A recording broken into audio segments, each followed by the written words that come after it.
ہم ہماری اس مبارک محفل کا آغاز اس اللہ رب العزت کے حمد و ثنا سے کرتے ہیں جس نے روح القدس اور خیر البشر کے مقدس واسطوں سے اپنا پاکیزہ کلام انسانیت کے نام بدیار کیے، جو ہماری حیات مستعار کے لیے دستور ہدایت و صلاح اور حیات جاویدانی کے لیے اصول نجات و فلاح کا ضامن۔ مالک ذوالجلال والاکرام کی بارگاہ سے لازوال درود و سلام کا تحفہ کی پیش ہو اس ہستی خیر الورا پر اور نجات سرمدی کے مبدا اور منشا۔ سامعین کی وفا، جامعہ عربیہ سلم العلوم کا سالانہ اختتامی جلسہ بصورت تکمیل حفظ قرآن کریم میں ہم تمام حاضرین کا خانہ دل کی گہرائیوں سے پرتپا خیر مقدم کرتے ہیں کہ آپ حضرات اپنی مصروفیات اور کثرت کار کے باوجود محض دینی، علمی اور قرآنی نسبت پر تشریف لائیں اور جلسے کو کامیاب بنانے میں ہمارا ساتھ دیں۔ بالخصوص مہمان خصوصی اور مجلس کے روح روا شیخ الحدیث حضرت مولانا محمد حنیف صاحب لوہاروی دامت برکاتہ العالیہ سے بے حد ممنون ہیں کہ آپ والا نے فراخ دلی اور وسعت ظرفی سے ہماری دعوت کو کثرت مصروفیات کے باوجود قبول فرما کر ہمارے حوصلے کو جلا بخشا اور عدم الفرصتی اور درسی ہماہنگی بالخصوص ختم صحیحین کی مصروفیت کے باوجود ہمارے جامعہ میں قدم رمجا فرما کر اہل جامعہ اور حلقہ کالرہ کی دیرینہ تمناؤں کو پورا کیا۔ ہم ایک بار پھر حضرت کا دل کی عطا گہرائیوں سے شکر ادا کرتے ہیں اور جلسے کے انعقاد کی تاریخی تعیین کے سلسلے میں لاحق شدہ قلبی کوفتہ کے تعلق سے معافی کے خاص سوال ہے۔ فجزاک اللہ احسن الجزا۔ مشغولیت کے باوجود تشریف لائے ہیں یہاں، مشغولیت کے باوجود تشریف لائے ہیں یہاں، شکریہ ہے آپ کا، آپ پھر آئے یہاں۔ حضرات گرامی قدر، آج کا یہ عظیم الشان خوش کن اجلاس اپنی جلوہ سامانیوں کے ساتھ کامیابوں کی راہ طے کرے گا انشاءاللہ، اس لیے کہ آج کی اس اجلاس کی صدارت کا صحرا ایک عظیم شخصیت کے سر پر ہے جو باکمال فاضل اور سر چشمہ اخلاق و مروت ہیں۔ میرے مراد اس سے شیخ الحدیث جامعہ قاسمیہ کروڑ حضرت مولانا محمد حنیف صاحب لوہاروی دامت برکاتہ العالیہ ڈھونڈتی ہیں جس کو آنکھیں وہ تماشا چاہیے، ڈھونڈتی ہے جس کو آنکھیں وہ تماشا چاہیے، چشم باطن جس سے کھل جائے وہ جلوہ چاہیے۔ آئیے حضرات، میں بغیر کسی تمہید کے اپنے محفل کا آغاز اس کلام ربانی سے کرنے جا رہا ہوں جس نے عرب کے بڑے بڑے علماء اور شعراء و ادباء کو چیلنج کر کے ذیل کر دیا۔ تو میں اس کے لیے محمد آصف چنگواڑی کو دعوت دیتا ہوں، قرآن کی تلاوت کو آ ایمان کی تراوت کو آ دل کی نظافت کو آ محفل کی وسعت کو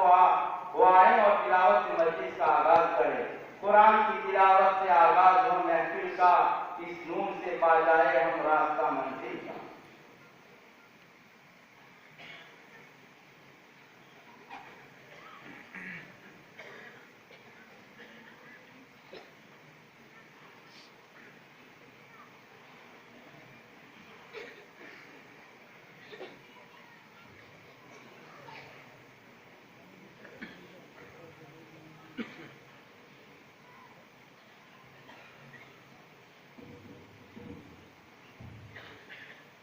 أعوذ بالله من الشيطان الرجيم.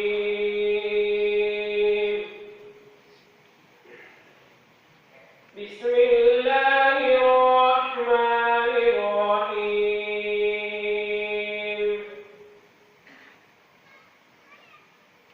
يا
کا مظاہرہ ہے۔